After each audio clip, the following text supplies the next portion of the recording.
નમસ્કાર વિદ્યાર્થી મિત્રો, ફરીથી તમારું હાર્દિક સ્વાગત છે આંકડાશાસ્ત્ર ધોરણ 12 કોમર્સમાં. આજે લેક્ચર નંબર 4 છે. આગળ લેક્ચર નંબર 1 ની અંદર તમને બ્લુપ્રિન્ટ સમજાવવામાં આવી હતી અને લેક્ચર નંબર 2 ની અંદર આપણે ચેપ્ટર નંબર 2 સુરેખ સહસંબંધ લિનિયર કોરિલેશન આપણે ચાલુ કરેલું અને ચેપ્ટર નંબર 2 ની અંદર કેટલી રીત છે એની પણ ચર્ચા કરીએ. તો લેક્ચર નંબર 3 ની અંદર તમને એ રીત પૈકીની એક રીત શીખવવામાં આવેલી. ચાલો જરા ફરીથી આપણે રિવિઝન કરી લઈએ. લેક્ચર નંબર 1 માં બ્લુપ્રિન્ટ આવેલી ટોટલ 100 માર્ક્સના પેપરની અંદર નવે ચેપ્ટરમાંથી કેટલું પૂછાય છે તે તમને જણાવેલું. ત્યાર પછી આપણે ચેપ્ટર નંબર 2 શરૂ કર્યું અને ચેપ્ટર નંબર 2 ની અંદર 12 માર્ક્સ નું કયા પ્રશ્નો પૂછાય છે તેના માટે આપણે ચર્ચા કરી હતી. અને ચેપ્ટર નંબર 2 ની અંદર સહસંબંધની અભ્યાસની રીતો વિશે આપણે ચર્ચા કરેલી.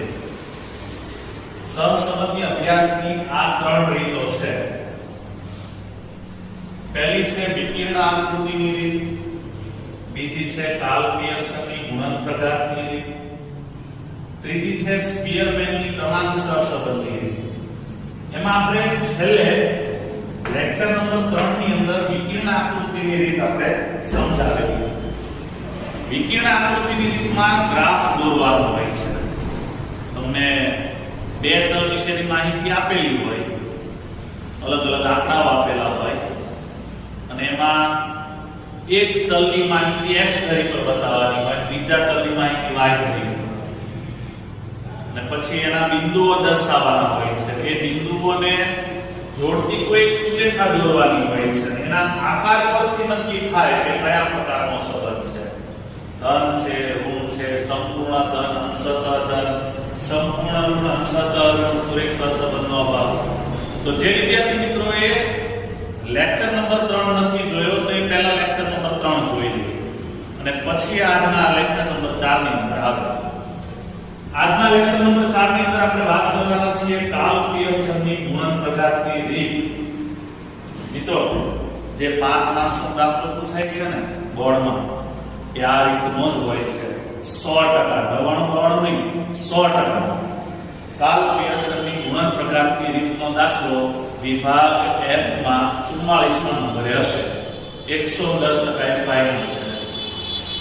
હવે કાર્લ પિયર્સનના ગુણન પ્રઘાતની રીતનો દાખલો ગણવો હોય તો એના માટે સૂત્રોની જરૂર પડશે. તો આજના લેક્ચરમાં આપણે કાર્લ પિયર્સનના ગુણન પ્રઘાતની રીતના સૂત્રોની વાત કરવાના છીએ. કાર્લ પિયર્સનની ગુણન પ્રઘાતની રીત ગણવી હોય સૂત્ર, તો એમાં અલગ અલગ 3 સૂત્રો છે. કઈ પરિસ્થિતિમાં કયું સૂત્ર વાપરવું એ હું તમને આજે જણાવીશ. સૌપ્રથમ તમને બે ચલ આપ્યા હોય, વિકર્ણ આકૃતિમાં તમે રકમ જોઈ હશે, તમારી પાસે પીડીએફ આવી હશે. તો એમાંથી બે x અને y ચલ હોય છે. એ બંને ચલના સરવાળા કરવાના અને x પરથી x બાર શોધવાનો અને y ના સરવાળા પરથી y બાર. એટલે x બાર નું સૂત્ર થશે સિગ્મા x ના છેદમાં n, y બાર નું સૂત્ર થશે સિગ્મા y ના છેદમાં n. હવે આપણે 11મા ધોરણમાં જે રીતે મધ્યક શોધતા હતા ને એ જ રીતે બે કોલમના મધ્યક શોધી નાખવાના. મધ્યક શોધાઈ જાય પછી આ પરિસ્થિતિ બધી જોવાની કે કઈ પરિસ્થિતિ છે. પહેલી પરિસ્થિતિ કે જો x બાર અને y બાર ની કિંમતો પૂર્ણાંકમાં મળે. પૂર્ણાંકમાં એટલે પોઈન્ટ વગર. x બાર અને y બાર ગણતી વખતે કેલ્ક્યુલેટરમાં પોઈન્ટ ન આવે, પોઈન્ટ વગર પૂર્ણાંકમાં મળે તો બે ચલ વચ્ચેનો સહસંબંધ r x y, x અને y વચ્ચેનો સહસંબંધ આ રીતે દર્શાવાય. r x y. r છે સહસંબંધાંકનો સંકેત છે અને x અને y છે તે બે ચલ છે.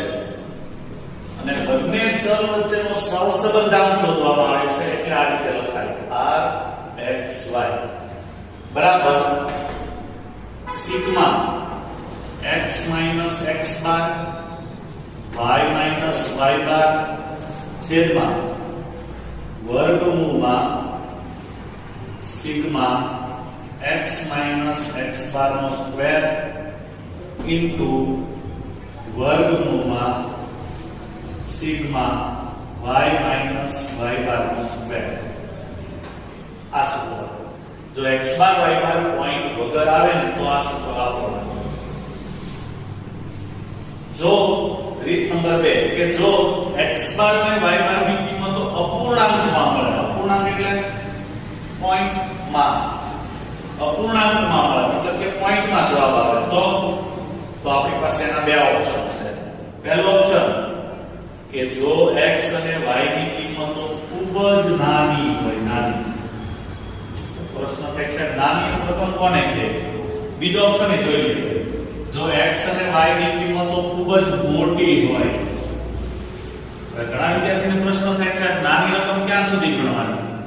5 સુધી, 10 સુધી, 15 સુધી? તો વિદ્યાર્થી મિત્રો, નાની અને મોટી રકમનો કોઈ છેડો નથી. તમે તમારી રીતે નક્કી કરો કે તમારા માટે નાની રકમ કઈ અને મોટી રકમ કઈ.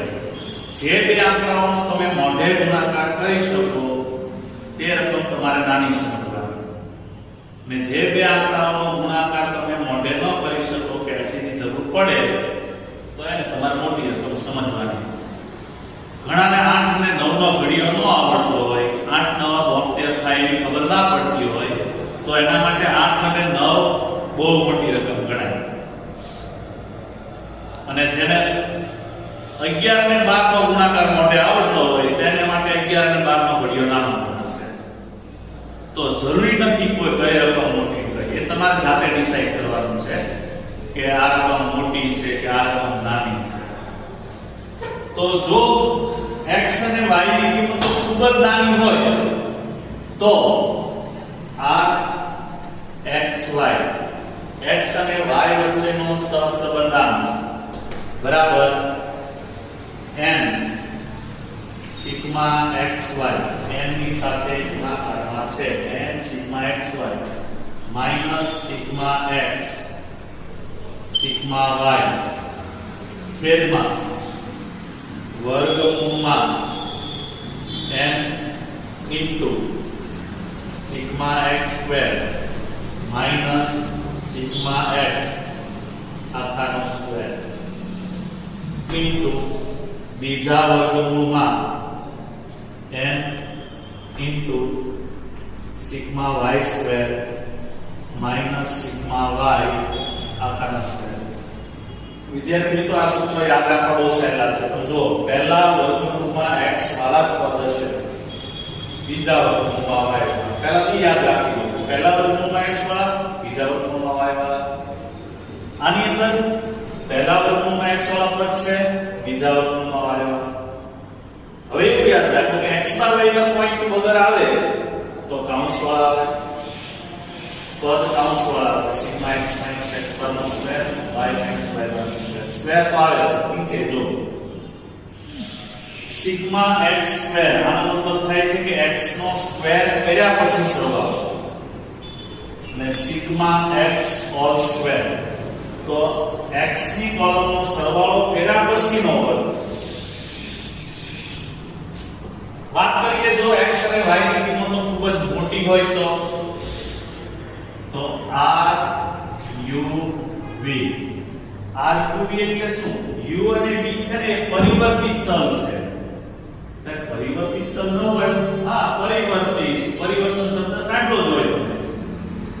x નું પરિવર્તન કરો એટલે u થઈ જાય અને y નું પરિવર્તન કરો એટલે v થઈ જાય. તો પરિવર્તન કઈ રીતે કરવાનું? ભાગાકાર ગુણાકાર સરવાળો બાદબાકી. કોઈ પણ અસર આપી તમે x ને u માં ફેરવી શકો છો અને y ને v માં. દાખલા તરીકે u બરાબર x માઈનસ a છેદમાં cx. x માંથી કોઈક ધારેલો આપણો ભાગ કરવાનો અને કોઈ પણ ધારેલા આંકડા વડે ભાગવાનો. આ યુવી ની રીત છે ને એની અંદર થોડું કન્ફ્યુઝન રહે છે બધાને કે ફિક્સ જ ધારો. ના વિદ્યાર્થી મિત્રો, તમને અનુકૂળ પડે એટલું ધારો. તમને એમ લાગે એટલા વડે ભાગાકાર કરવો છે, ભાગાકાર કરો. એટલા ભાગ કરવા છે, કરો. કારણ કે સહસંબંધાંક છે ને એ ઉગમ બિંદુ અને સ્કેલ પરિવર્તનથી સ્વતંત્ર માપ છે. ઉગમ બિંદુ એટલે કે સરવાળો અને બાદબાકી. તમે ગમે એટલા ઉમેરશો, ગમે એટલા બાદ કરશો, સહસંબંધાંકને કંઈ ફરક નહીં પડે. અને સ્કેલ પરિવર્તન એટલે ગુણાકાર ભાગાકાર.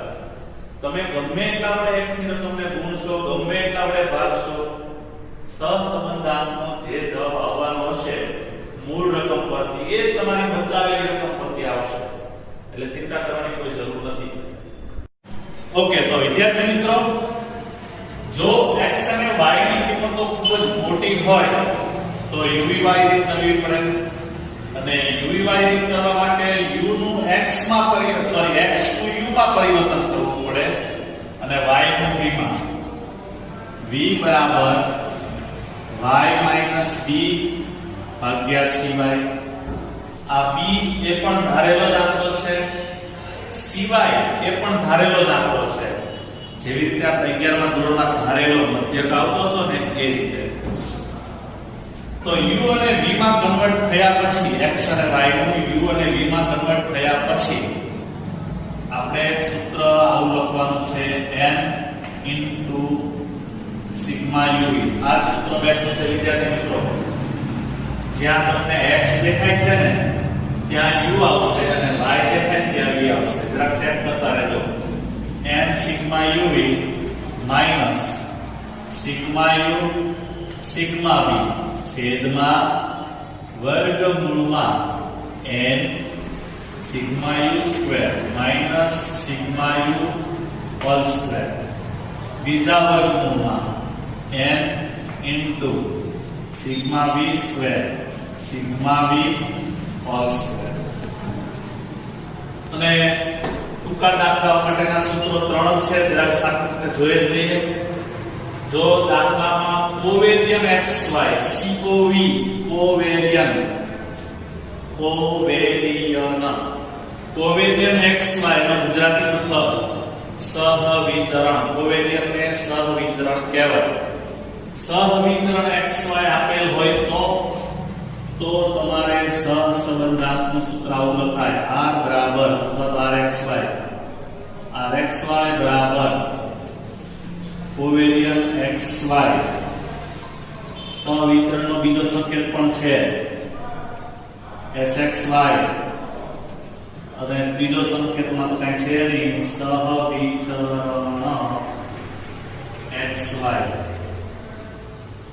છેદમાં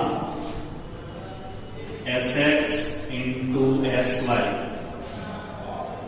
હવે આ કોવેરિયન શોધવું પડ્યું તો જો દાખલામાં કોવેરિયન શોધવાનું થાય ક્યાંય પણ તો આ સૂત્ર વાપરવું સિગ્મા x - x બાર y - y બાર છેદમાં n. દાખલામાં છે sx નો આપ્યું તો શોધી લેવાનું ભલામણ. જો અહીં સૂત્ર આપીશું sx બરાબર વર્ગમૂળમાં સિગ્મા x - x બાર હોલ સ્ક્વેર છેદમાં n. આપણે 11મા ધોરણમાં વિચરણ સહવિચરણ પ્રમાણિત વિચરણ અને બધા સૂત્રો ભણ્યા ને આયામાનું છે. અને જો sy ની જરૂર પડી તો સેમ સૂત્ર વર્ગમૂળમાં સિગ્મા y - y બાર હોલ સ્ક્વેર છેદમાં n.